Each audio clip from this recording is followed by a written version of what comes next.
ఎవడ్రా మీలో శివరామరాజు?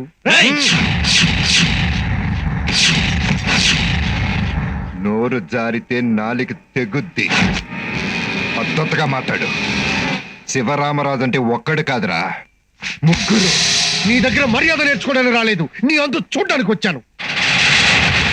అలా అంటాడు ఈ భూమి మీద పుట్టలేదు.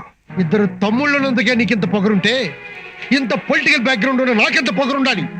నా కొడుకునే కొడతావా? నీ పవర్ ఏంట్రా? నా పవర్ ఏంటో నాకు తెలుసు కాబట్టే కొట్టాను. ఆ ప్లేస్ లో నీ కొడుకే కాదురా, నువ్వున్నా కొడతాను, నీ బాబున్నా కొడతాను. నా పొలిటికల్ బ్యాక్గ్రౌండ్ ఏంటో తెలిసే ఛాలెంజ్ చేశా. నీకు పొలిటికల్ బ్యాక్గ్రౌండ్ ఉంటే నాకు ఫ్యామిలీ బ్యాక్గ్రౌండ్ ఉందిరా. వాట్లాటికి కొట్లాటికి కావాల్సింది ఫ్యామిలీ బ్యాక్గ్రౌండ్ కాదు, రౌడీ బ్యాక్గ్రౌండ్. నువ్వు వేసిన ఎంగిలి మెతుకులతో బలిసిన ఒళ్ళు వాళ్ళదే. మా నాన్న పంచిన రక్తంతో ఎగిసిన పౌరుషం మాది. ఇంతవరకు పోలీసులు మా ఊరు పొలిమేరలు దాటి లోపలికి రాలేదు. అలాంటిది మా ఊరు కట్టుబాట్లు కాదని మా ఇంట్లోకే వచ్చారు. ఇంకొక క్షణం ఇక్కడ ఉంటే అరెస్ట్ చేయడానికి వాళ్ళకి చేతులు ఉండవు, చూడ్డానికి నువ్వు ఉండవు. నేను ఏదైనా ఆలోచించే అంటాను, అన్నాక ఆలోచించను.